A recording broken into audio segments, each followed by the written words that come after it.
नमस्कार, मैं रिया और आप देख रहे हैं डॉक्टर साहिब। आज हमारे साथ डॉक्टर निशिकांत मौजूद हैं। वर्तमान में डॉक्टर साहब मेडिवर्सल हॉस्पिटल में कार्यरत है। साथ ही डॉक्टर साहिब जॉइंट रिप्लेसमेंट के एक्सपर्ट है। तो डॉक्टर साहब, स्वागत है आपका हमारे चैनल में। धन्यवाद मैम।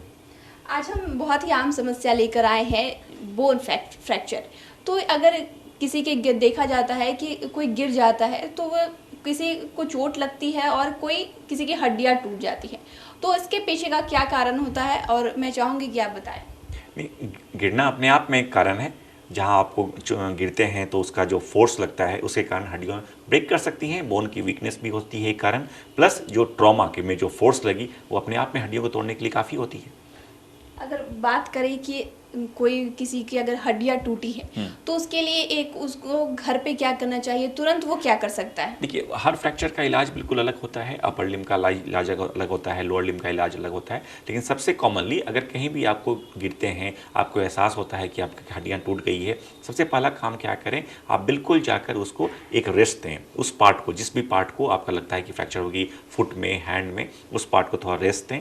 खूब जाकर उस पर आइस पैक किया करें ताकि उसमें सूजन ना आए। उस पास को रेस्ट दें और इमीडिएटली जाकर अपने नियरेस्ट किसी डॉक्टर से मिलकर उस पार्ट का एक एक्सरे करवाकर उसको वेरीफाई करें कि उसमें फ्रैक्चर हुई है कि नहीं है। अगर फ्रैक्चर हुई होगी तो हम लोग उसका समुचित इलाज करेंगे। अगर लगता है कि उसमें प्लास्टर लगाने की ज़रूरत है तो प्लास्टर लगाकर ठीक किया जाता है। अगर लगता है कि नहीं, उसमें ऑपरेशन करने की ज़रूरत है तो उसको ऑपरेशन करने का सजेस्ट किया जाता है। इंपॉर्टेंट चीज़ है रेस्ट। उसको थोड़ा सा एलिवेट करके रखना। हाथ को, जैसे कि फ्रैक्चर हो गई, हाथ को ऊपर एलिवेट रखें। नीचे रखेंगे तो उसमें सूजन बढ़ सकती है और जाकर कंपार्टमेंट सिंड्रोम तक कॉज कर सकता है। मतलब कि आपकी जो धमनियाँ होती हैं या आर्टरीज तक को ब्लॉक कर सकती है। तो इसको हल्के में नहीं लेना होता है।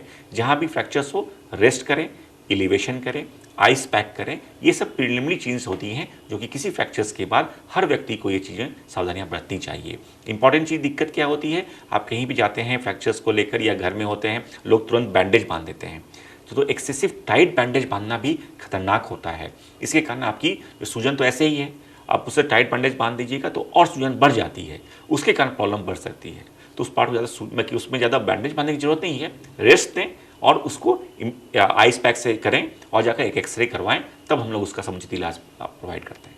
बात अगर ऑपरेशन की करें तो जैसे वो डॉक्टर के पास आए हैं तो डॉक्टर क्या क्या प्रोसेस करने के बाद ये डिसाइड करते हैं कि अब ऑपरेशन की ज़रूरत है? तो मैं यही बता रहा हूँ कि हर फ्रैक्चर्स का इलाज बिल्कुल अलग होता है। अगर जैसे कि लोअर लिम्ब के फ्रैक्चर्स होते हैं, जैसे कि फीमर के फ्रैक्चर्स हो गए या हिप बोन का फ्रैक्चर्स हो जाता है, तो इस फ्रैक्चर्स में हम लोग ऑपरेशन कर पेशेंट को, पर्पस ये होता है हमारा कि as early as possible when the patient is able to should be able to lead his normal life. मतलब कि जल्दी से जल्दी पेशेंट को अपने पुराने वाली स्थिति में वापस लाया जाए ताकि वो अपना काम धाम जल्दी से जल्दी कर सकें। प्रोलॉन्ग बेड रिडन रखने से हम लोग बचते हैं। इंपॉर्टेंट चीज़ें क्या होती हैं, जैसे लॉन्ग बोन का फ्रैक्चर होता है, आप पेशेंट ज़्यादा मूव करता है, जो उसकी हड्डियाँ मूव करेंगी तो उसमें इम्बोलस बनने का खतरा रहता है। वो जाकर कभी कभी आपकी हार्ट को ब्लॉक कर देती है। तो कभी कभी हड्डियों की मूवमेंट से इस तरह की चीज़ें होती हैं। इसीलिए उसका सबका इलाज, उस फ्रैक्चर्स में कभी कभी हम लोग कुछ दिन वेट करना प्रेफर करते हैं।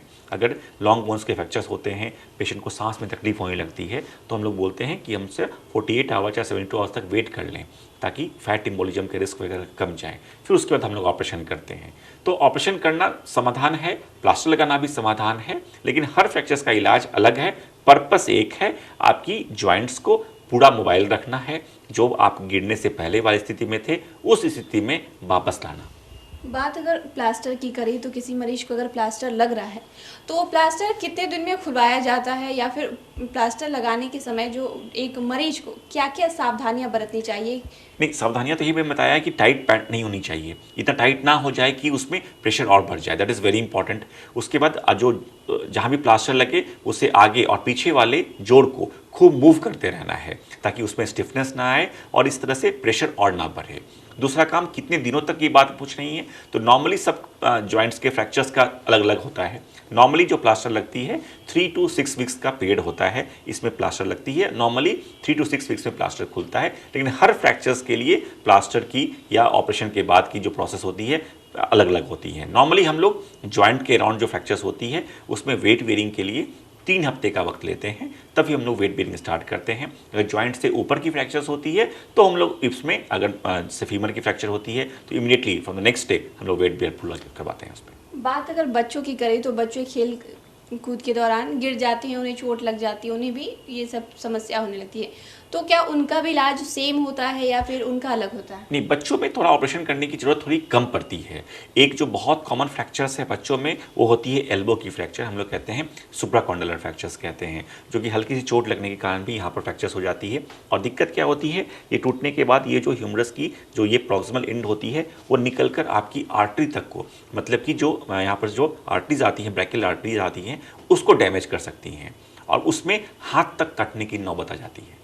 तो वो सबसे डेंजरस फ्रैक्चर्स होती है बच्चों में, जो कि गिरने के बाद, खेलकूद में गिरने के बाद एक हल्की सी चोट लगने के कारण हाथ तक कटने की नौबत आ जाती है। अगर वो सही तरीके से इलाज ना करवाए तो क्या होता है, हाथ लटका कर रख लेते हैं, इसके कारण यहाँ पर सूजन आती है, आर्टरी ब्लॉक होती है, वो जाकर जो बोनी इन रहती है आर्टरी को डैमेज करते रहती है।